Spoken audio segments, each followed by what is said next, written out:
ಜಗನ್ನಾಥನಿಗೆ ಇಷ್ಟು ದೊಡ್ಡ ದೊಡ್ಡ ಕಣ್ಣುಗಳು ಯಾಕಿದೆ ಗೊತ್ತಾ? ಮತ್ತೆ ಜಗನ್ನಾಥ್ ಬಲದೇವ್ ಸುಭದ್ರಾಮಯ್ಯ ಹೇಗೆ ಜಗನ್ನಾಥ್ಪುರಿಗೆ ಬಂದರು ಗೊತ್ತಾ? ಜಗನ್ನಾಥನ ಮಂದಿರದ ವಿಶೇಷತೆ ಅಮೋಘ, ಅದ್ಭುತ. ಮತ್ತೆ ಜಗನ್ನಾಥನ ಮಂದಿರದ ವಿಸ್ಮಯಗಳನ್ನ ನಾನು ಈ ವಿಡಿಯೋದಲ್ಲಿ ಇಂಟ್ರೊಡ್ಯೂಸ್ ಮಾಡ್ತಾ ಹೋಗ್ತೀನಿ. ನೀವು ಯಾವಾಗ ಪುರಿಗೆ ಹೋಗ್ತೀರಾ ಅವಾಗ ಸ್ವತಃ ನೀವೇ ಅನುಭವಿಸ್ಬೋದು ಆ ಕ್ಷಣಗಳನ್ನು. ಈ ವಿಡಿಯೋನ ಸ್ಕಿಪ್ ಮಾಡದೆ ನೋಡಿ. ಜೈ ಜಗನ್ನಾಥ್.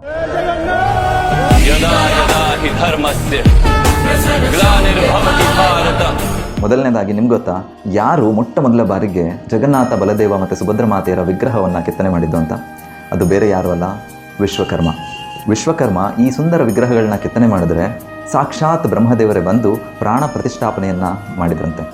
ಈ ಮಂದಿರದ ಎರಡನೇ ವಿಶೇಷತೆ ಬಂದು, ಮಂದಿರದ ಮೇಲಿರೋ ಸುದರ್ಶನ ಚಕ್ರವನ್ನು ನೀವು ಯಾವುದೇ ಸೈಡಿಂದ ಅಥವಾ ಯಾವುದೇ ಮೂಲೆಯಲ್ಲಿ ಹೋಗಿ ನಿಂತ್ಕೊಂಡು ನೋಡಿದ್ರೂ ಕೂಡ ಅದು ನಿಮ್ಮ ಕಡೆನೇ ಮುಖ ಮಾಡಿ ನೋಡ್ತಾ ಇರುತ್ತೆ ನಿಮಗೆ ದರ್ಶನ ಕೊಡೋದಕ್ಕೆ.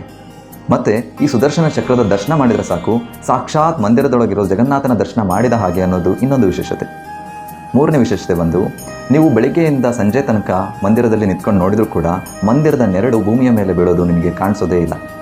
ಸ್ಪೆಷಾಲಿಟಿ ನಂಬರ್ 4, ಇಡೀ ಜಗತ್ತಿನಲ್ಲಿ ಯಾವ ಮಂದಿರದಲ್ಲೂ ಕೂಡ ಮೂಲ ವಿಗ್ರಹಗಳನ್ನು ಬದಲಾಯಿಸೋದಿಲ್ಲ, ಆದರೆ ಪುರಿಯ ಮಂದಿರದಲ್ಲಿ ಮಾತ್ರ ಬದಲಾಯಿಸೋದು. ಮತ್ತು ಇನ್ನೊಂದು ವಿಶೇಷತೆ ಏನು ಅಂದರೆ, ಬದಲಾಯಿಸಬೇಕಾದ್ರೆ ಹಳೆ ವಿಗ್ರಹದಲ್ಲಿ ಒಂದು ಬ್ರಹ್ಮ ಪದಾರ್ಥ ಅಂತ ಇರುತ್ತೆ. ಆ ಬ್ರಹ್ಮ ಪದಾರ್ಥವನ್ನು ಹೊಸ ವಿಗ್ರಹಕ್ಕೆ ಶಿಫ್ಟ್ ಮಾಡಬೇಕಾದ್ರೆ ಅಥವಾ ಟ್ರಾನ್ಸ್ಫರ್ ಮಾಡಬೇಕಾದ್ರೆ ಇಡೀ ಪುರಿಯ ಸಿಟಿಯಲ್ಲಿ ಕರೆಂಟ್ ಹೋಗುತ್ತೆ. ಮತ್ತು ಅದನ್ನು ಟ್ರಾನ್ಸ್ಫರ್ ಮಾಡಬೇಕಾದ್ರೆ ಪೂಜಾರಿ ಕೂಡ ಕಣ್ಣಿಗೆ ಬಟ್ಟೆಯನ್ನು ಕಟ್ಕೊಂಡಿರ್ತಾರೆ, ಯಾಕಂದರೆ ಅದನ್ನು ಯಾರೂ ಕೂಡ ನೋಡಬಾರ್ದು ಅಂತ. ನಂಬರ್ 5, ಪುರಿಯ ಕ್ಷೇತ್ರವನ್ನು ಶ್ರೀ ಕ್ಷೇತ್ರ ಅಂತ ಕೂಡ ಕರಿತೀವಿ. ಯಾಕಂದರೆ ಇಲ್ಲಿ ಸಾಕ್ಷಾತ್ ಲಕ್ಷ್ಮೀದೇವಿನೇ ಜಗನ್ನಾಥನಿಗೋಸ್ಕರ ನೈವೇದ್ಯಕ್ಕೆ ಭೋಗವನ್ನು ತಯಾರಿಸ್ತಾರೆ ಅನ್ನೋದು ಒಂದು ನಂಬಿಕೆ. ಮತ್ತು ಲಕ್ಷ್ಮೀದೇವಿಯ ಕಿಚನ್ ಅಂದರೆ ಅಡುಗೆ ಮನೆ 2 ಎಕರಲ್ಲಿದೆ. ಅಷ್ಟೇ ಅಲ್ಲ, ಈ ಅಡುಗೆ ಮನೆಯಲ್ಲಿ ಬಾಣಸಿಗರು ಅಂದರೆ ಕುಕ್ಗಳು 1000ಕ್ಕಿಂತಲೂ ಹೆಚ್ಚು. ಇನ್ನೊಂದು ವಾಡಿಕೆ ಇದೆ, ಏನಪ್ಪ ಅಂತಂದರೆ ಜಗತ್ತಿನ ಮೂಲೆಯಿಂದ ಬಂದಿರೋ ಭಕ್ತರಿಗೆ ಯಾವತ್ತೂ ಕೂಡ ಅವರು ಹಸಿದು ಹೋಗೋದಿಲ್ಲ ಜಗನ್ನಾಥ್ಪುರಿಗೆ ಬಂದವರು ಅಂತ. ಪಾಯಿಂಟ್ ನಂಬರ್ 6, ಈ ಜಗನ್ನಾಥ್ಪುರಿ ಕ್ಷೇತ್ರವನ್ನು ನೀಲಾಚಲ ಕ್ಷೇತ್ರ ಅಂತ ಕೂಡ ಕರಿತೀವಿ. ಯಾಕಂದರೆ ಅದು ಒಂಥರ ಬ್ಲೂ ಕಲರ್ನಲ್ಲಿ ಅಂದರೆ ನೀಲಿ ಕಲರ್ನಲ್ಲಿ ನಮಗೆ ಕಾಣುತ್ತೆ. ಪಾಯಿಂಟ್ ನಂಬರ್ 7, ಪುರಿಯ ಕ್ಷೇತ್ರವನ್ನು ಶಂಖ ಕ್ಷೇತ್ರ ಅಂತ ಕೂಡ ಕರಿತೀವಿ. ಯಾಕಂದರೆ ನೀವು ಮ್ಯಾಪ್ನಲ್ಲಿ ನೋಡಿದ್ರೆ ಅದೊಂಥರ ಶಂಖಾಕಾರದಲ್ಲಿ ಇದೆ, ಅದಕ್ಕೋಸ್ಕರ. Speciality number 8, cooking process. ಇಲ್ಲಿ ಅಡುಗೆ ಮಾಡೋ ವಿಧಾನ ತುಂಬ ವಿಭಿನ್ನ. ಯಾಕಂದರೆ ಇಲ್ಲಿ 8ರಿಂದ 9 ಮಡಿಕೆಗಳನ್ನ ಒಂದ್ರ ಮೇಲೆ ಇಡ್ತಾರೆ. ಇಲ್ಲಿ ಕೆಳಗಿನ ಮಡಿಕೆಗೆ ಶಾಖ ಕೊಡ್ತಾ ಹೋಗ್ತಾರೆ. ಆದರೆ ಇಲ್ಲಿನ ಮೊದಲನೇ ಮಡಿಕೆನಲ್ಲಿ ಆಹಾರ ಮೊದಲು ಪ್ರಿಪೇರ್ ಆಗುತ್ತಂತೆ. ಜಗನ್ನಾಥ ಭೋಗಪ್ರಿಯ, ಅದಕ್ಕೆ ಜಗನ್ನಾಥನಿಗೆ ಚಪ್ಪನ ಭೋಗ್ ಅಂತ 6 ಸಲ ದಿವಸಕ್ಕೆ ಅವನಿಗೆ ನೈವೇದ್ಯವನ್ನು ಕೊಡ್ತಾರೆ. ಒಂದು ಚಪ್ಪನ ಭೋಗ್ ಅಂತ ಅಂದರೆ 56 ಐಟಮ್ಸ್ಗಳು ಇರುತ್ತೆ. ಅಂದರೆ ಲೆಕ್ಕ ಹಾಕಿ 56 × 6 ಅಂದರೆ ಅಷ್ಟು ಐಟಮ್ಸ್ನ ಜಗನ್ನಾಥನಿಗೆ ನೈವೇದ್ಯಕ್ಕೆ ಕೊಡ್ತಾರೆ ದಿನವೂ ಕೂಡ. ಒಂದು ವಾಡಿಕೆ ಕೂಡ ಇದೆ, ಹೇಳ್ತಾರೆ ಕೂಡ, ಬದ್ರಿಕಾಶ್ರಮದಲ್ಲಿ ಭಗವಂತ ಸ್ನಾನವನ್ನು ಮಾಡ್ತಾನಂತೆ, ದ್ವಾರಕೆಯಲ್ಲಿ ಅಡ್ಮಿನಿಸ್ಟ್ರೇಷನ್ನ ಮಾಡ್ತಾನಂತೆ, ರಾಮೇಶ್ವರಮಲ್ಲಿ ಮಲಗ್ತಾನಂತೆ, ಮತ್ತು ಭಗವಂತ ಜಗನ್ನಾಥ್ಪುರಿನಲ್ಲಿ ಭೋಗ ಮತ್ತು ನೈವೇದ್ಯವನ್ನು ಸ್ವೀಕರಿಸ್ತಾನೆ. ಪಾಯಿಂಟ್ ನಂಬರ್ 10, ಜಗನ್ನಾಥನಿಗೆ ಪತೀತ ಪಾವನ ಅಂತ ಕರಿತೀವಿ. ಅಂದರೆ ಲಾರ್ಡ್ ಆಫ್ ದ ಪೋರ್, ಬಡವರ ಭಗವಂತ ಅಂತ. ಯಾಕೆ ಅಂತ ಅಂದರೆ ಶ್ರೀರಾಮನಿಗಾಗಲಿ, ಶ್ರೀಕೃಷ್ಣನಿಗಾಗಲಿ, ಅಥವಾ ವಿಷ್ಣುವಿಗಾಗಲಿ, ರಂಗನಾಥನಿಗಾಗಲಿ ತುಂಬ ವೆರೈಟೀಸ್ ಆಫ್ ವರ್ಷಿಪ್ ಇದ್ದಾವೆ. ಅಂದರೆ ಪಾಂಚರಾತ್ರಿಕ ವಿಧಿ ಇದೆ, ಆಗಮಶಾಸ್ತ್ರದಿಂದ ಪೂಜೆ ಮಾಡ್ತಾರೆ. ಆದರೆ ಜಗನ್ನಾಥನಿಗೆ ಯಾವುದೇ ಈ ಸ್ಟ್ಯಾಂಡರ್ಡ್ಗಳಿಲ್ಲ. ಯಾರು ಯಾವ ರೀತಿ ಅವನನ್ನು ಕರೀತಾರೋ,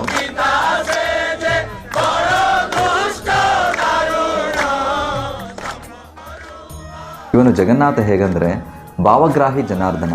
ಯಾರು ಯಾವ ರೀತಿ ತನ್ನ ಭಕ್ತರು ಪೂಜೆಯನ್ನು ಅರ್ಪಿಸ್ತಾರೋ ಅದನ್ನು ಪ್ರೀತಿಯಿಂದ ಸ್ವೀಕರಿಸ್ತಾನೆ. ಅದಕ್ಕೆ ಇವನಿಗೆ ಪತೀತ ಪಾವನ ಜಗನ್ನಾಥ ಅಂತ ಕೂಡ ಕರಿತೀವಿ.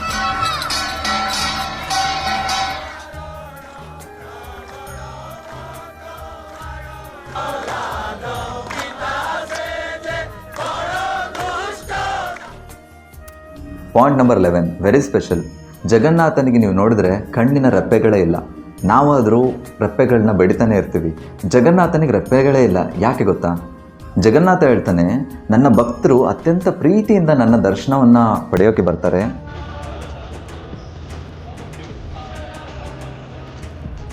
ನಾನು ಅವರ ದರ್ಶನ ಅಂದರೆ ನಾನು ಅವರನ್ನು ನೋಡಿ ಸಂತೋಷ ಪಡಬೇಕು. ನನಗೆ ಒಬ್ಬ ಭಕ್ತನ್ನು ಕೂಡ ಮಿಸ್ ಮಾಡ್ಕೊಳ್ಳೋಕ್ಕೆ ಇಷ್ಟ ಇಲ್ಲ, ಅದಕ್ಕೆ ನನಗೆ ರೆಪ್ಪೆನೇ ಇಲ್ಲ ಅಂತ. ಮತ್ತು ಇನ್ನೊಂದು ಕೇಳ್ಬೋದು ನೀವು, ಯಾಕೆ ಈ ಕೃಷ್ಣ ಜಗನ್ನಾಥನಿಗೆ ಬಿಗ್ ಅಂದರೆ ದೊಡ್ಡ ಕಣ್ಣುಗಳಿದೆ, ಮತ್ತು ಬಾಯಿ ಯಾಕೆ ಇಷ್ಟು ದೊಡ್ಡ ಸ್ಮೈಲ್ ಮಾಡ್ತಾ ಇದ್ದಾನೆ, ಮತ್ತು ಕೈಯೆಲ್ಲ ಒಳಗೆ ಯಾಕೆ ಹೋಗಿದೆ, ಕಾಲೆಲ್ಲ ಒಳಗೆ ಯಾಕೆ ಹೋಗಿದೆ ಅಂತ. ಇದು ಯಾಕೆ ಅಂತ ತಿಳ್ಕೊಬೇಕು ಅಂದರೆ ನಾವೆಲ್ಲ ದ್ವಾಪರ ಯುಗಕ್ಕೆ ಹೋಗಬೇಕು. ದ್ವಾಪರ ಯುಗದಲ್ಲಿ ಕೃಷ್ಣ, ಬಲರಾಮ ಮತ್ತು ಸುಭದ್ರ ಎಲ್ಲ ದ್ವಾರಕೆಯಲ್ಲಿ ಇರ್ತಾರೆ.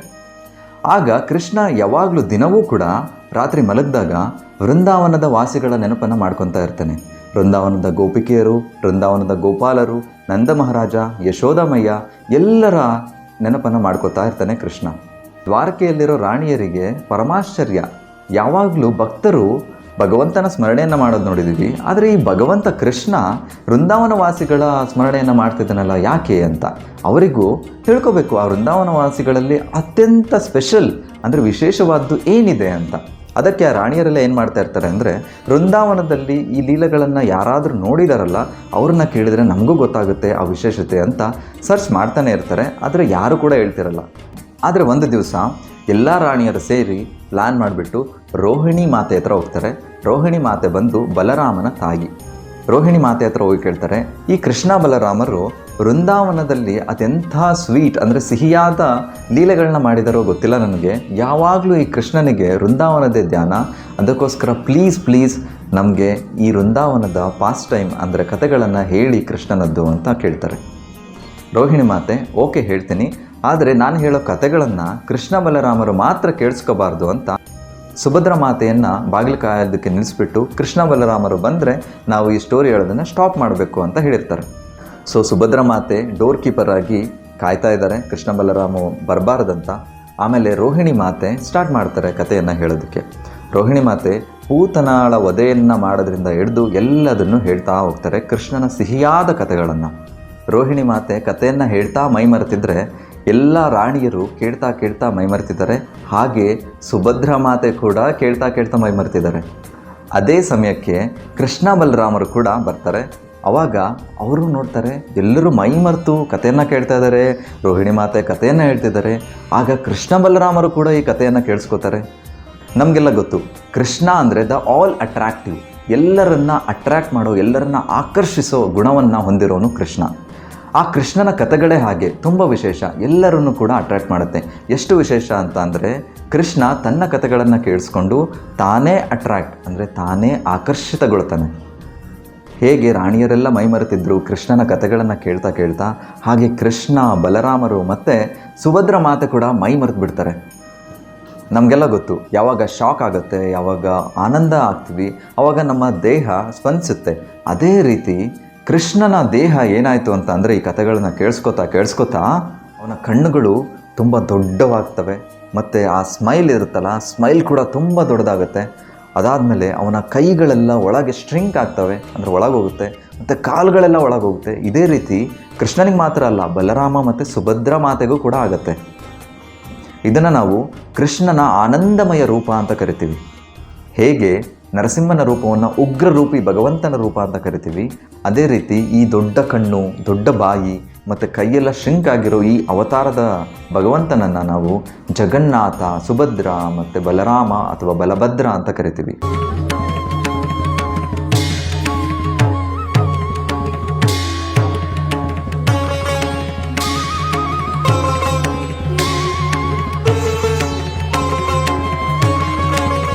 ಹಾಗಾದರೆ ದ್ವಾರಕೆಯಲ್ಲಿದ್ದ ಈ ಅದ್ಭುತ ರೂಪ ಜಗನ್ನಾಥಪುರಿನಲ್ಲಿ ಹೇಗೆ ಬಂತು ಅಂತ ನೀವು ಕೇಳ್ಬೋದು. ಅದಕ್ಕೆ ಉತ್ತರ, ನಾರದ್ ಮುನಿಯವರು ದ್ವಾರಕೆಗೆ ಅದೇ ಟೈಮಲ್ಲಿ ಬಂದಿರ್ತಾರೆ. ನಾರದ್ ಮುನಿಯವರು ಆ ರೂಪವನ್ನು ನೋಡಿ ಅತ್ಯಂತ ಆಶ್ಚರ್ಯದಿಂದ ಸಂತೋಷವನ್ನು ಪಡ್ತಾರೆ. ಮತ್ತು ಭಗವಂತನಿಗೆ ಪ್ರಾರ್ಥಿಸ್ತಾರೆ, ಹೇ ಕೃಷ್ಣ ಕರುಣಾ ಸಿಂಧು ದೀನಬಂಧು ಜಗತ್ಪತೆ ಗೋಪೇಶ ಗೋಪಿಕಾಕಾಂತ ರಾಧಾಕಾಂತ ನಮೋಸ್ತುತೆ, ದಯವಿಟ್ಟು ನಿನ್ನ ಈ ಅದ್ಭುತ ರೂಪವನ್ನು ನಾನೊಬ್ಬನೇ ದರ್ಶನ ಮಾಡಿದರೆ ಸಾಲದು, ಎಲ್ಲ ಜನಗಳು, ಇಡೀ ಎಲ್ಲ ಜೀವರಾಶಿಗಳಿಗೂ ನಿನ್ನ ಈ ಆನಂದ ರೂಪದ, ಈ ಅದ್ಭುತ ರೂಪದ ದರ್ಶನವನ್ನು ಕೊಡು ಅಂತ ಬೇಡ್ಕೋತಾರೆ. ಕರುಣಾಮಯಿ ಆಗಿರೋ ಕೃಷ್ಣ ನಾರದ್ ಮುನಿಯವರ ಪ್ರಾರ್ಥನೆಗೆ ಒಗ್ಗಟ್ಟು ನಾನು ಮತ್ತು ನಮ್ಮ ಅಣ್ಣ ತಂಗಿ ಅಂದರೆ ಜಗನ್ನಾಥ, ಬಲದೇವ, ಸುಭದ್ರರಾಗಿ ನಾವು ಅವತಾರ ಮಾಡ್ತೀವಿ ಅಂತ ನಾರದ ಮುನಿಗೆ ಹೇಳ್ತಾರೆ. ಹೀಗೆ ಈ ಅದ್ಭುತ ರೂಪ ಜಗನ್ನಾಥಪುರಿನಲ್ಲಿ ನಮಗೆ ನೋಡೋಕ್ಕೆ ಸಿಗುತ್ತೆ. ನಾವು ಮೊದಲನೇ ಸ್ಪೆಷಾಲಿಟಿನಲ್ಲೇ ಕೇಳಿದ್ವಿ, ಬ್ರಹ್ಮದೇವರು ಬಂದು ಪ್ರತಿಷ್ಠಾಪನೆ ಮಾಡಿಸಿದ್ದು, ವಿಶ್ವಕರ್ಮ ಬಂದು ಕೆತ್ತನೆಯನ್ನು ಮಾಡಿದ್ದು ಈ ವಿಗ್ರಹಗಳನ್ನು ಅಂತ. ಆದರೆ ಇದನ್ನೆಲ್ಲ ಅರೇಂಜ್ಮೆಂಟ್ ಮಾಡಿದ್ದ್ಯಾರು? ಅಫ್ಕೋರ್ಸ್ ಕೃಷ್ಣನ ಅರೇಂಜ್ಮೆಂಟ್ ಮಾಡಿದ್ದು. ಆದರೆ ಒಂದು ಇನ್ಸ್ಟ್ರೂಮೆಂಟ್ ಅಂತ ಬೇಕಲ್ಲ, ಆ ಇನ್ಸ್ಟ್ರೂಮೆಂಟ್ ಆಗಿದ್ದು ಇಂದ್ರದ್ಯುಮ್ನ ಮಹಾರಾಜ ಅಂತ. ಇಂದ್ರದ್ಯುಮ್ನ ಮಹಾರಾಜ ಬಂದು ಒಬ್ಬ ಮಹಾನ್ ಭಕ್ತ. ಅವನು ಮಹಾರಾಜ ಆಗಿದ್ರೂ ಕೂಡ ಆ ಭಕ್ತಿಯ ತೃಷೆ ಅವನಿಗೆ ಕಾಡ್ತಾನೆ ಇರುತ್ತೆ. ಅದೇ ಟೈಮಲ್ಲಿ ಒಬ್ಬ ಯಾತ್ರಿಕ ಬಂದು ಹೇಳ್ತಾನೆ, ನಿಮ್ಮ ಪಕ್ಕದ ನೀಲಾದ್ರಿಯಲ್ಲಿ ನೀಲಾಚಲ ಒಂದು ಬುಡಕಟ್ಟು ಜನಾಂಗ ಏನು ಮಾಡ್ತಾ ಇದೆ ಅಂದರೆ, ಒಬ್ಬ ನೀಲ ಮಾಧವ ಅನ್ನೋ ಭಗವಂತನ ಸ್ವರೂಪವನ್ನು ಪೂಜೆ ಮಾಡ್ತಾ ಇದ್ದಾರೆ, ಅವನನ್ನು ನೀವು ಇಲ್ಲಿ ತಂದು ಒಂದು ಗ್ರ್ಯಾಂಡಾಗಿ ವರ್ಷಿಪ್ ಕೂಡ ಮಾಡ್ಬೋದು ಆ ಥರ ಹೇಳ್ತಾರೆ. ಅದಕ್ಕೆ ಇಂದ್ರದ್ಯುಮ್ನ ಮಹಾರಾಜ ಇದ್ದು ಎಲ್ಲ ಮಂತ್ರಿಯರನ್ನು ಕರೆದು ಹೇಳ್ತಾನೆ, ಹೋಗಿ ಈ ನೀಲಮಾಧವನ್ನು ಹುಡುಕೊಂಡು ಬನ್ನಿ ಅಂತ. ಅವರೆಲ್ಲ ಹೋಗ್ತಾರೆ, ಎಲ್ಲೂ ಸಿಗೋದಿಲ್ಲ. ಆದರೆ ವಿದ್ಯಾಪತಿ ಅನ್ನೋ ಮಂತ್ರಿ ಇರ್ತಾರೆ, ಅವರು ಹೋಗ್ತಾರೆ, ಅವರು ಹುಡುಕ್ತಾರೆ, ಅವರಿಗೆ ಸಿಕ್ಕತ್ತೆ ಕೂಡ. ಸಿಕ್ಕಾದ್ಮೇಲೆ ಅವರು ಬಂದು ರಾಜನಿಗೆ ಹೇಳ್ತಾರೆ. ಅವರು ಬಂದು ರಾಜನಿಗೆ ವರದಿಯನ್ನು ಮುಟ್ಟಿಸ್ತಾರೆ. ಯಾವಾಗ ಇಂದ್ರದ್ಯುಮ್ನ ಮಹಾರಾಜ ತನ್ನ ಸೇನೆಯನ್ನು ಕರ್ಕೊಂಡು ಬಂದು ನೋಡ್ತಾನೆ, ಆಗ ಆಲ್ರೆಡಿ ನೀಲಮಾಧವ ಡಿಸಪಿಯರ್ ಆಗಿಬಿಟ್ಟಿರ್ತಾನೆ, ಮಾಯ ಆಗಿಬಿಟ್ಟಿರ್ತಾನೆ. ಅಂದರೆ ತನ್ನ ಲೀಲೆಗಳನ್ನೆಲ್ಲ ಎಂಡ್ ಮಾಡಿರ್ತಾನೆ ಆಲ್ರೆಡಿ. ಆಗ ಇಂದ್ರದ್ಯುಮ್ನ ಮಹಾರಾಜನಿಗೆ ತುಂಬ ವ್ಯಥೆ ಆಗುತ್ತೆ. ಯಾಕಂದರೆ ನನ್ನಿಂದನೇ ನೀಲಮಾಧವ ತನ್ನ ಲೀಲೆಗಳನ್ನೆಲ್ಲ ಎಂಡ್ ಮಾಡಿದ್ದು ಅಂತ ತಿಳಿದು ಇಂದ್ರದ್ಯುಮ್ನ ಮಹಾರಾಜ ಸೂಸೈಡ್ ಮಾಡ್ಕೊಳ್ಳಿಕ್ಕೆ ಹೋಗ್ತಾನೆ. ಆಗ ಒಂದು ಅಶರೀರ ವಾಣಿ ಬಂದು ಹೇಳುತ್ತೆ, ಇಲ್ಲ ನಾನೇ ಖುದ್ದಾಗಿ ನನ್ನ ಲೀಲೆಗಳನ್ನ ಎಂಡ್ ಮಾಡಿದ್ದು, ನೀನು ಕಾರಣಕರ್ತನಲ್ಲ, ನಾನೇ ಕಾರಣಕರ್ತ, ಸರ್ವ ಕಾರಣಂ ಅಂತ ಹೇಳಿ ಆ ಅಶರೀರವಾಣಿ ಇನ್ನೊಂದು ಆದೇಶವನ್ನು ಕೊಡುತ್ತೆ. ತನ್ನ ವೈಕುಂಠ ಲೋಕದಿಂದ 3 ಮರದ ದಿಂಬಿಗಳನ್ನು ಈ ಮಹೋದಧಿ ಓಷನ್ ಅಂದರೆ ಸಮುದ್ರದಲ್ಲಿ ನಾನು ತೇಲಿ ಬಿಡ್ತೀನಿ, ಸೂಕ್ತ ಸಮಯಕ್ಕೆ ಅವು ಕೂಡ ಬರುತ್ತೆ, ಅದನ್ನು ತಗೊಂಡು ನೀನು ನನ್ನ ವಿಗ್ರಹಗಳ ಕೆತ್ತನೆಯನ್ನು ಮಾಡಿ ನನ್ನನ್ನು ದೇವಸ್ಥಾನದೊಳಗಡೆ ಪ್ರತಿಷ್ಠಾಪಿಸಿ ನನ್ನನ್ನು ಪೂಜಿಸಬೇಕು ಅಂತ ಆ ಅಶರೀರವಾಣಿ ಹೇಳುತ್ತೆ. ಆ ಅಶರೀರವಾಣಿ ಹೇಳಿದ ರೀತಿಯೇ 3 ಮರದ ದಿಂಬಿಗಳು ತೇಲ್ಕೊಂಡು ಬರುತ್ತೆ. ಆಗ ಅದು ಇಂದ್ರದ್ಯುಮ್ನ ಮಹಾರಾಜನಿಗೂ ಸಿಗುತ್ತೆ. ಆಗ ಇಂದ್ರದ್ಯುಮ್ನ ಮಹಾರಾಜ ಒಬ್ಬ ಕ್ವಾಲಿಫೈಡ್ ಶಿಲ್ಪಿಯನ್ನು ಹುಡುಕ್ಲಿಕ್ಕೆ ಸ್ಟಾರ್ಟ್ ಮಾಡ್ತಾನೆ. ಯಾವುದೇ ಶಿಲ್ಪಿ ಬಂದರೂ ಕೂಡ ಆ ಮರದ ದಿಂಬಿಯನ್ನು ಕೆತ್ತಲಿಕ್ಕೆ ಸಾಧ್ಯ ಆಗ್ತಿರಲ್ಲ, ಯಾಕಂದರೆ ಅವನ ಆಧಾರಗಳೆಲ್ಲ ಹೋಗ್ತಾ ಇರ್ತವೆ. ಆಗ ರಾಜ ಇಂದ್ರದ್ಯುಮ್ನ ಅತ್ಯಂತ ಭಾವುಕನಾಗಿ ನೀಲಮಾಧವನಿಗೆ ಪ್ರಾರ್ಥಿಸಿಕೊಳ್ತಾನೆ, ಈ ಥರ ಎಲ್ಲ ಆಗ್ತಾ ಇದೆ, ಏನಾದರೂ ನನಗೆ ಉಪಾಯ ಕೊಡು ಅಂತ. ಈ ರಾಜನ ಅತ್ಯಂತ ಪ್ರಾಮಾಣಿಕ ಪ್ರಾರ್ಥನೆಯನ್ನು ಕೇಳಿಸ್ಕೊಂಡು ಭಗವಂತ ವಿಶ್ವಕರ್ಮನನ್ನು ಇವನ ರಾಜ್ಯಕ್ಕೆ ಕಳಿಸ್ತಾನೆ. ವಿಶ್ವಕರ್ಮ ಮುದುಕನ ವೇಷದಲ್ಲಿ ಬಂದು, ನಾನು ಈ ಕೆತ್ತನೆಯನ್ನು ಮಾಡ್ತೇನೆ, ಆದರೆ ಒಂದು ಕಂಡೀಷನ್ ಏನಂತ ಅಂದರೆ, ಈ ಕೆತ್ತನೆ ಮುಗಿಯೋ ತನಕ ಯಾರೂ ಕೂಡ ನನ್ನ ಡಿಸ್ಟರ್ಬ್ ಮಾಡೋ ಹಾಗಿಲ್ಲ, ಮತ್ತು ಯಾರೂ ಕೂಡ ಇದನ್ನು ನೋಡೋ ಹಾಗಿಲ್ಲ ಅಂತ. ಹೀಗೆ ಈ ರಾಜನು ಕೂಡ ಕಂಡೀಷನ್ಗೆಲ್ಲ ಒಪ್ಕೊಂಡು, ಹೀಗೆ ವಿಶ್ವಕರ್ಮ ತನ್ನ ಕೆತ್ತನೆಯ ಕೆಲಸವನ್ನು ಒಂದು ಕೋಣೆಯ ಒಳಗಡೆ ಸ್ಟಾರ್ಟ್ ಮಾಡ್ತಾನೆ. 1 ದಿವಸ ಆಗುತ್ತೆ, 2 ದಿವಸ ಆಗುತ್ತೆ, 3, 4 ಇದೇ ಥರ. ಆಗ ರಾಣಿಯರಿಗೆಲ್ಲ ಒಂದು ಸೌಂಡ್ ಕೇಳಿಸ್ತಾ ಇರುತ್ತೆ, ಒಳಗಡೆ ಕೆತ್ತನೆಯ ಕೆಲಸ ನಡೀತಿದೆ ಅಂತ. ಹಾಗೆ 15ನೇ ದಿವಸ ಈ ಸೌಂಡ್ ಅಂದರೆ ಶಬ್ದ ಬರೋದು ನಿಲ್ಲುತ್ತೆ. ಆಗ ಅವರು ಇಮಿಡಿಯೇಟ್ಲಿ ಇಂದ್ರದ್ಯುಮ್ನ ಮಹಾರಾಜನಿಗೆ ಹೋಗಿ ಹೇಳ್ತಾರೆ, ಏನು ಶಬ್ದ ಬರ್ತಾ ಇಲ್ಲ, ಪಾಪ ಮುದುಕ ಬೇರೆ, ಅವನೇನಾದರೂ ಆಗ್ಬಿಟ್ಟಿತ್ತು ನೋಡಿ ಅಂತ. ಆಗ ರಾಜ ಕೂಡ ಅದೇ ರೀತಿಯಲ್ಲಿ ಥಿಂಕ್ ಮಾಡಿ ಬಾಗಿಲನ್ನು ತೆಗೆದುಬಿಡ್ತಾನೆ. ಆಗ ಇಮಿಡಿಯೇಟ್ಲಿ ವಿಶ್ವಕರ್ಮ ಮಾಯ ಆಗಿಬಿಡ್ತಾನೆ. ಈ ಇಂದ್ರದ್ಯುಮ್ನ ಮಹಾರಾಜ ಅತ್ಯಂತ ದುಃಖಕ್ಕೆ ಒಳಪಡ್ತಾನೆ, ಯಾಕಂದರೆ ಈ ಅಪೂರ್ಣವಾದ ಕೆಲಸ ನನ್ನ ಕಡೆಯಿಂದನೇ ಆಗ್ಬಿಡ್ತಲ್ಲ ಅಂತ. ಯಥಾವತ್ತಾಗಿ ಮತ್ತೆ ಅವನು ಸೂಸೈಡ್ ಮಾಡ್ಕೊಳ್ಳಿಕ್ಕೆ ಅಂತ ಹೋಗ್ತಾನೆ. ಆಗ ಭಗವಂತ ಬಂದು ಅವನನ್ನು ತಡೆದು ಹೇಳ್ತಾನೆ, ಇದು ಕೂಡ ನನ್ನ ಲೀಲೆಯೇ, ಸರ್ವ ಕಾರಣಂ, ಇದಕ್ಕೂ ಕಾರಣ ನಾನೇ, ಮತ್ತು ನನ್ನ ರೂಪ ಅಪೂರ್ಣವಾಗಿಲ್ಲ, ಪೂರ್ಣವಾಗಿದೆ ಅಂತ ಅವನಿಗೆ ಭರವಸೆ ಕೊಟ್ಬಿಟ್ಟು ಈ ದೊಡ್ಡ ಕಣ್ಣಿರೋ, ದೊಡ್ಡ ನಗು ಇರೋ ಈ ಮೂಲ ವಿಗ್ರಹಗಳನ್ನು ಪ್ರತಿಷ್ಠಾಪಿಸಲಿಕ್ಕೆ ಹೇಳ್ತಾನೆ. ಮತ್ತು ಅದನ್ನು ಬ್ರಹ್ಮದೇವರೇ ಬಂದು ಪ್ರತಿಷ್ಠಾಪಿಸಬೇಕು ಅಂತ ಕೂಡ ಆರ್ಡರ್ ಮಾಡ್ತಾನೆ. ಯಥಾವತ್ತಾಗಿ ಬ್ರಹ್ಮದೇವನೇ ಬಂದು ಈ 3 ಅದ್ಭುತ ವಿಗ್ರಹಗಳನ್ನು ಪುರಿಯ ಮಂದಿರದಲ್ಲಿ ಪ್ರತಿಷ್ಠಾಪಿಸ್ತಾರೆ. ಈ ಇನ್ಸಿಡೆಂಟ್ಸ್ ಎಲ್ಲ ನಡೆದಿದ್ದು ಸತ್ಯಯುಗ ಅಂದರೆ ಕೃತಯುಗದಲ್ಲಿ, ನಾವಿರೋದು ಈಗ ಕಲಿಯುಗ. ಅಂದರೆ ನೀವೇ ಯೋಚನೆ ಮಾಡಿ, ಈ ಮಂದಿರದ ಇತಿಹಾಸ ಇವಾಗಿನದಲ್ಲ, ಪುರಾತನ ಕಾಲದ್ದು ಅಂತ. ಇಡೀ ಜಗತ್ತೇ ತಿರುಗಿ ನೋಡೋ ಒಂದು ರಥಯಾತ್ರೆ ಯಾವುದಾದ್ರೂ ಇತ್ತು ಅಂತಂದರೆ ಅದು ನಮ್ಮ ಭಾರತದ ಪುರಿಯ ಜಗನ್ನಾಥ ರಥಯಾತ್ರೆ. ಯಾಕೆ ಇಷ್ಟು ವಿಶೇಷ ಜಗನ್ನಾಥನ ರಥಯಾತ್ರೆ ಅಂತ ಅಂದರೆ, ಈ ಜಗತ್ತಿನಲ್ಲಿ ಯಾವ ಕ್ಷೇತ್ರದಲ್ಲಾಗಲಿ, ಯಾವ ದೇವಸ್ಥಾನಗಳಲ್ಲಾದರೂ ಕೂಡ ಬರೀ ಉತ್ಸವ ಮೂರ್ತಿಗಳು ಬಂದು ರಥಯಾತ್ರೆಯನ್ನು ಮಾಡೋದು. ಆದರೆ ಈ ವಿಸ್ಮಯ ನೋಡೋಕ್ಕೆ ಸಿಗೋದು ಪುರಿಯ ಜಗನ್ನಾಥನ ಮಂದಿರದಲ್ಲಿ ಮಾತ್ರ. ಯಾಕಂದರೆ ಮೂಲ ವಿಗ್ರಹರಾದಂತಹ ಜಗನ್ನಾಥ, ಬಲದೇವ, ಸುಭದ್ರ ಮಾತೆಯರು ತಮ್ಮ ರಥದಲ್ಲಿ ಬಂದು ತಮ್ಮ ನೆಚ್ಚಿನ ಭಕ್ತರಿಗೆ ಬಂದು ದರ್ಶನವನ್ನು ಕೊಡೋದು ಇಲ್ಲಿನ ಒಂದು ಅಚ್ಚರಿಯೇ. ಇನ್ನೊಂದು ಮಹದಾಶ್ಚರ್ಯ ಏನಪ್ಪ ಅಂತ ಅಂದರೆ, ಜಗನ್ನಾಥ ರಥಯಾತ್ರೆಯಲ್ಲಿ ಬರಬೇಕಾದ್ರೆ ಅವನಿಗೆ ಇಷ್ಟ ಇದ್ದರೆ ಮಾತ್ರ ಮುಂದಕ್ಕೆ ಹೋಗ್ತಾನೆ, ಇಲ್ಲ ಅಂತಂದರೆ ಅಲ್ಲೇ ನಿಂತ್ಕೊಂಡ್ಬಿಡ್ತಾನೆ. ರೋಡ್ನಲ್ಲಿ 1 ದಿವಸ ಆಗಲಿ 2 ದಿವಸ ಆಗಲಿ ಅಲ್ಲೇ ನಿಂತ್ಕೊಂಡ್ಬಿಡ್ತಾನೆ. ನೀವು ದೊಡ್ಡ ದೊಡ್ಡ ಆನೆಗಳನ್ನ ಕರ್ಕೊಂಬಂದು ಏಳಿಸಿದ್ರು ಕೂಡ 1 ಇಂಚ್ ಕೂಡ ಮೂವ್ ಮಾಡೋಕ್ಕಾಗೋದಿಲ್ಲ ಜಗನ್ನಾಥನ. ರಥೇಚ ವಾಮನಂ ದೃಷ್ಟ ಪುನರ್ಜನ್ಮನ ವಿದ್ಯತೆ ಅಂತ ಅಂದರೆ, ರಥದಲ್ಲಿ ಬರೋ ಜಗನ್ನಾಥ, ಬಲದೇವ, ಸುಭದ್ರರನ್ನು ನೋಡಿದರೆ ಸಾಕು ಯಾರು ನೋಡ್ತಾರೆ ಅವರಿಗೆ ಪುನರ್ಜನ್ಮ ಇರೋದೇ ಇಲ್ಲ ಅಂತ ಶಾಸ್ತ್ರಗಳು ಹೇಳುತ್ತೆ. ಹಾಗಾದರೆ ಯಾವಾಗ ಈ ಮೊದಲ ರಥಯಾತ್ರೆ ಸ್ಟಾರ್ಟ್ ಆಗಿದ್ದು ಅಂತ ನೀವು ಕೇಳಿದ್ರೆ, ಯಾವಾಗ ಕೃಷ್ಣ, ಬಲರಾಮ ಮತ್ತು ಸುಭದ್ರ ಮಾತೆಯರು ದ್ವಾರಕಾ ಕ್ಷೇತ್ರದಿಂದ ಕುರುಕ್ಷೇತ್ರಕ್ಕೆ ಹೋಗಿರ್ತಾರೆ, ಆಗ ವೃಂದಾವನ ವಾಸಿಗಳಿಗೂ ತಿಳಿದಿರುತ್ತೆ ಅವರಲ್ಲಿ ಬಂದಿದ್ದಾರೆ ಅಂತ. ಸೊ ವಿರಹ ಪ್ರೇಮದಲ್ಲಿದ್ದ ವೃಂದಾವನ ವಾಸಿಗಳು ಕುರುಕ್ಷೇತ್ರಕ್ಕೆ ಬರ್ತಾರೆ. ಆಗ ಕೃಷ್ಣ ಬಲರಾಮರ ರಥಗಳ ಕುದುರೆಯನ್ನು ಬೆಚ್ಚಿಸ್ಬಿಟ್ಟು ಅವರೇ ಕುದುರೆಗಳಾಗಿ ಕೃಷ್ಣ, ಬಲರಾಮ ಮತ್ತು ಸುಭದ್ರೆಯನ್ನ ವೃಂದಾವನಕ್ಕೆ ಎಳ್ಕೊಂಡ್ಬರ್ತಾರೆ. ಅದೇ ಮೊದಲನೇ ರಥಯಾತ್ರೆ ಆಗಿತ್ತು. ಈ ಸುಂದರ ಕ್ಷಣವನ್ನು ನೆನೆಸ್ಕೊಳ್ಳೋದಕ್ಕೆ ಪ್ರತಿ ವರ್ಷ ರಥಯಾತ್ರೆ ಆಗುತ್ತೆ. ಎಲ್ಲಿಂದ ಅಂದರೆ, ಜಗನ್ನಾಥನ ಮಂದಿರ ದ್ವಾರಕೆ ಕ್ಷೇತ್ರ ಆದರೆ ಗುಂಡೀಚಾ ಮಂದಿರ ವೃಂದಾವನ ಇದ್ದಂತೆ, ಅದಕ್ಕೆ ಜಗನ್ನಾಥ ಮಂದಿರದಿಂದ ಗುಂಡೀಚಾ ಮಂದಿರಕ್ಕೆ ಅದು ರಥಯಾತ್ರೆ ಅಂತ ಆಗುತ್ತೆ. ಮತ್ತು ಗುಂಡೀಚಾ ಮಂದಿರದಿಂದ ಅಂದರೆ ವೃಂದಾವನದಿಂದ ದ್ವಾರಕೆಗೆ ಬರೋದು, ಅಂದರೆ ಗುಂಡೀಚಾ ಮಂದಿರದಿಂದ ಜಗನ್ನಾಥನ ಮಂದಿರಕ್ಕೆ ವಾಪಸ್ ಬರೋದನ್ನ ಬಹುಲ ರಥಯಾತ್ರೆ ಅಂತ ಕೂಡ ಕರಿತೀವಿ. ಭಗವದ್ಗೀತೆಯಲ್ಲಿ ಕೃಷ್ಣ ಹೇಳೋ ಹಾಗೆ, ಪಿತಾಹಂ ಅಸ್ಯ ಜಗತೋ ಮಾತಾದಾತ ಪಿತಾಮಹ, ಅಂದರೆ ನಾನೇ ಈ ಇಡೀ ಜಗತ್ತಿನ ತಂದೆ, ತಾಯಿ ಮತ್ತು ಅವಲಂಬನೆಯೂ ಕೂಡ ನಾನೇ ಈ ಜಗತ್ತಿನ ಜಗನ್ನಾಥ ಅಂತ. ಅದಕ್ಕೋಸ್ಕರನೇ ಜಗನ್ನಾಥ ಮಂದಿರದಿಂದ ಹೊರಗಡೆ ಬಂದು ರಥಯಾತ್ರೆಯಲ್ಲಿ ಎಲ್ಲರಿಗೂ ದರ್ಶನವನ್ನು ಕೊಡ್ತಾನೆ ಮತ್ತು ಸಾಬೀತು ಕೂಡ ಮಾಡ್ತಾನೆ, ನಾನು ಬರೀ ಯಾವುದೋ ಒಂದು ಪಂಗಡಕ್ಕೆ ದೇವರಲ್ಲ, ನಾನು ಎಲ್ಲರಿಗೂ ದೇವರು, ನಾನು ಎಲ್ಲರಿಗೂ ಭಗವಂತ ಅಂತ. ಜಗನ್ನಾಥ ಕೃಷ್ಣ ತನ್ನ ರಥ ನಂದಿಘೋಷದಲ್ಲಿ ಬಂದರೆ, ಬಲರಾಮ, ಬಲಭದ್ರ, ಆದಿಶೇಷ ಅವನ ರಥ ತಾಳಧ್ವಜದಲ್ಲಿ ಬರ್ತಾನೆ, ಮತ್ತು ಸುಭದ್ರ ಮಾತೆ ದರ್ಪದಲನ ಅಥವಾ ದೇವದಲನ ಅನ್ನೋ ರಥದಲ್ಲಿ ಬರ್ತಾರೆ. ಈ ಅಮೋಘ ಕ್ಷಣವನ್ನು ನೋಡಿ ಕಣ್ತುಂಬ್ಕೊಳ್ಳೋಕ್ಕೆ ಅದೆಷ್ಟೋ ಲಕ್ಷಾಂತರ ಭಕ್ತರು ಒಂದೇ ರೋಡಿನಲ್ಲಿ ನಿಂತ್ಕೊಂಡು ಕಾಯ್ತಾ ಇರ್ತಾರೆ. ಜೈ ಜಗನ್ನಾಥ್. ಯದಾ ಯದಾ ಹಿ ಧರ್ಮಸ್ಯ ಗ್ಲಾನಿರ್ಭವತಿ ಭಾರತ ಅಭ್ಯುತ್ಥಾನಮಧರ್ಮಸ್ಯ ತದಾತ್ಮಾನಂ ಸೃಜಾಮ್ಯಹಂ. ಜಗನ್ನಾಥನ ವಿಶೇಷತೆ, ಜಗನ್ನಾಥನ ಮಂದಿರದ ವಿಶೇಷತೆ, ಜಗನ್ನಾಥ ರಥಯಾತ್ರೆಯ ವಿಶೇಷತೆ ಎಲ್ಲವೂ ಅದ್ಭುತ ಮತ್ತು ಎಲ್ಲವೂ ಕೂಡ ಅನ್ಲಿಮಿಟೆಡ್.